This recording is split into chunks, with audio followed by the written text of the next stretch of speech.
This video is the instructions for how to do the proper spindle change on your pulley pusher tool. Prior to removing your tool from the power unit and hose assembly, power down the system. Turn off both the electrical and the pneumatics. Turn the electrical disconnect to the off position and turn the pneumatic shut off or lockout valve to the off position, and run the tool to make sure that both the air motor and the power has been disconnected. Once that has been done, remove the pneumatic, hydraulic, and electrical lines at the tool. Then remove the tool from the balancer and take it to your repair area.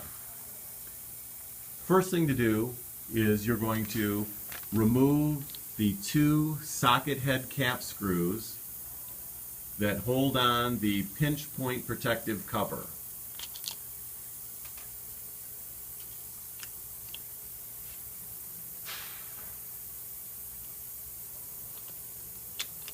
After that, you'll be able to remove the two socket head cap screws that hold on the bail clamp to the tool.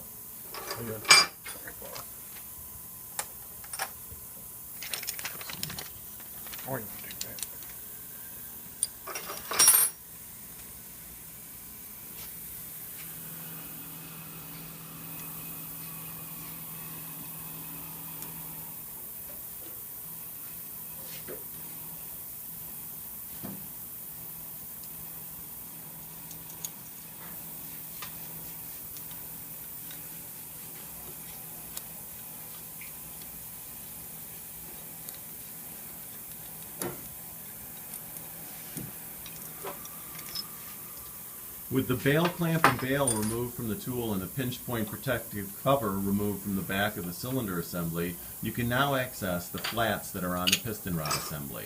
Using two special flat wrenches, remove the piston rod assembly from the gearing assembly.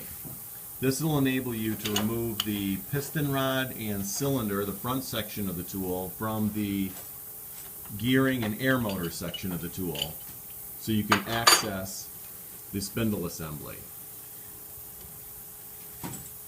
The piston rod has left-hand threads on this assembly. Carefully unthread the piston rod assembly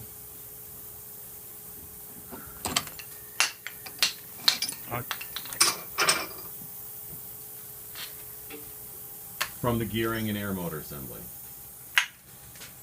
In the back of the piston rod assembly, you can see you can slide out the piston rod and spindle assembly from the tool without disturbing the hydraulic section of the tool. Sliding the drive sleeve away from the drive rod, you can now unthread the spindle from the drive rod,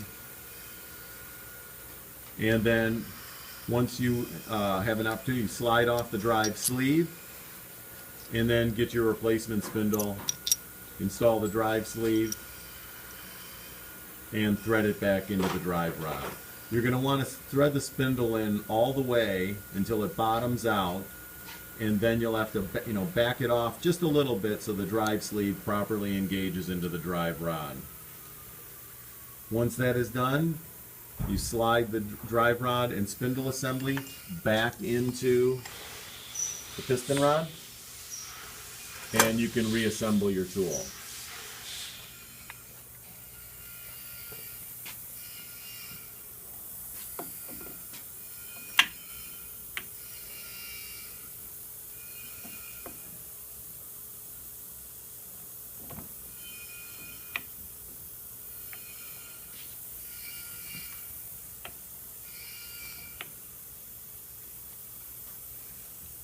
I forgot to put the cover on.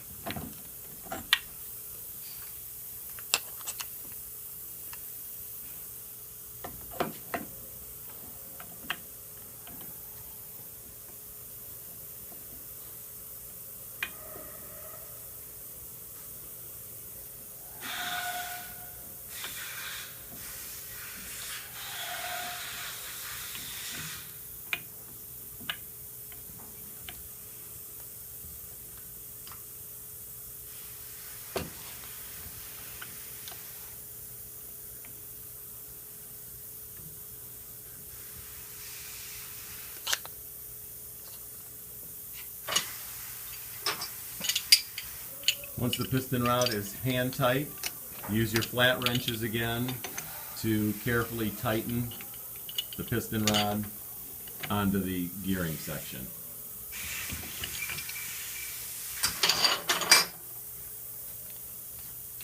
Reinstall the 2 screws on the pinch point cover.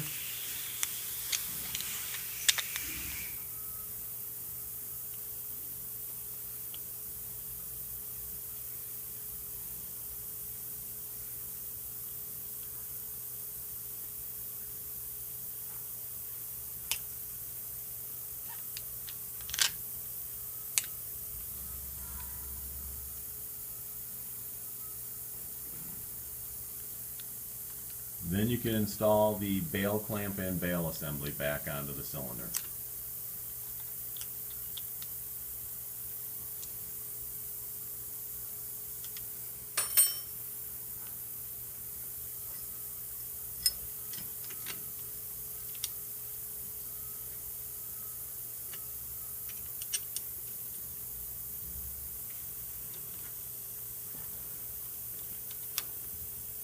The spindle change should enable you to maintain the integrity of the hydraulic system so you do not introduce any air into the hydraulic circuit during this procedure.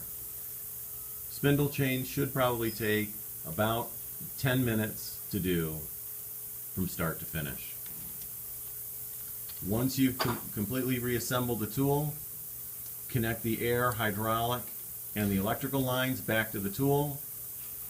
Power up both the pneumatic and the electrical at the power unit, and run the air motor in both forward and reverse to make sure it is operating properly.